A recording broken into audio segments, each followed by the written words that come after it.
мен жасыл қыламын, сен сары қыласың. Маған бәрі жасыл асық па, сары асық па? Оны түскені алсаң мен ойнамаймын. Маған ақыл үйретпей-ақ қой. Қойшы Азамат. Несін итересің? Итерем, не? Ойындар. Ой, балалар, сендерге не болды? Не бөлісе алмай жатырсыңдар? Олар асыққа толысыңдар. Азамат, Нұрым, түсіндіріп айтыңдаршы, не болды сендерге? Әсетек байғызы, Азамат асықты дұрыс ойнаған жоқ. Балалар, жалпы асықты ойнау үшін бірінші ережесін білуіміз керек. Бүгін сендерге мен қанталапай ойынын алып келдім. Ол ебін тапқан екі асар демекші, ептілікке үйрететін ойын. Балалар, ойнаймыз ба? Иә. Балалар, бүгін мен сендерге қанталапай ойынын алып келдім. Қанталапай ойыны атадан, бабаларымыздан мұра болып келе жатқан ойындардың бірі. Бұл ойында небәрі 21 асықпенен ойналатын ойын. Соның ішінде ерекше бір асық болған.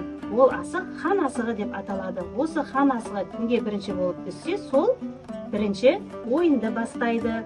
Ал қалған ойыншыларымыз қолындағы алған асық санына қарай кезек-кезеңмен ойынды жалғастырады. Балалар, және бір ережесін айта кетейін.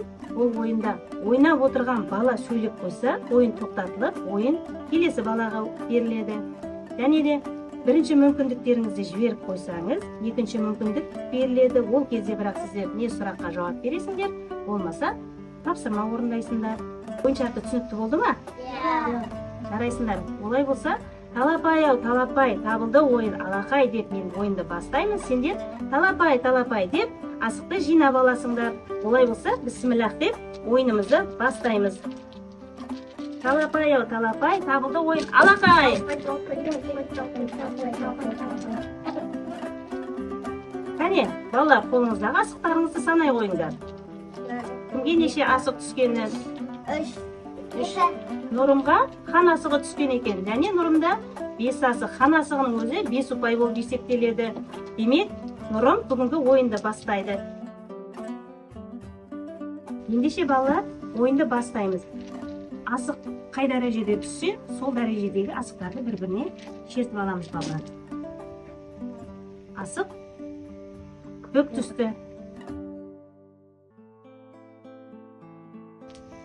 Жарайсың, ала қой.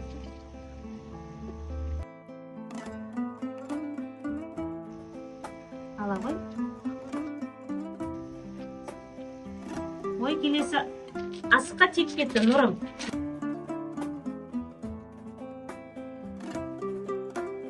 Азамат, сен де тегізе алмадың, бірінші мүмкіндігінде жіберіп қойдың. Балалар, Азаматқа тағы бір мүмкіндік береміз бе? Иә. Жарайсыңдар. Біздің қазақтың тағы бір ұлттық ойыны бар екен. Ол ләңгі тебу ойыны екен. Азаматтың мүмкін асық ойнауда ептілігі болмаса, ләңгі тебуде ептілігі бар шығар. Кәне көрейік, Азамат.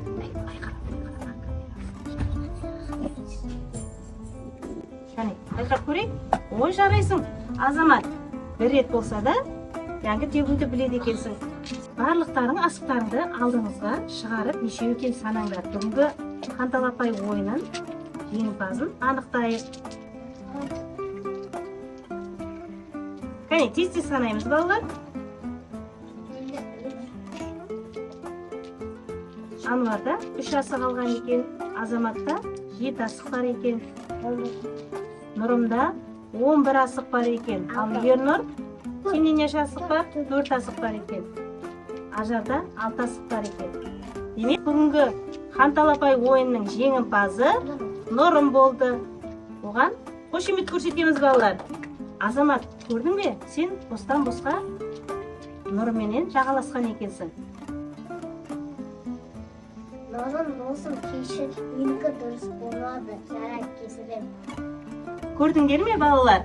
Азамат пен Нұрым достасты. Демек, біз достығымыз жарасқан тәуелсіз ел Ұрпағымыз!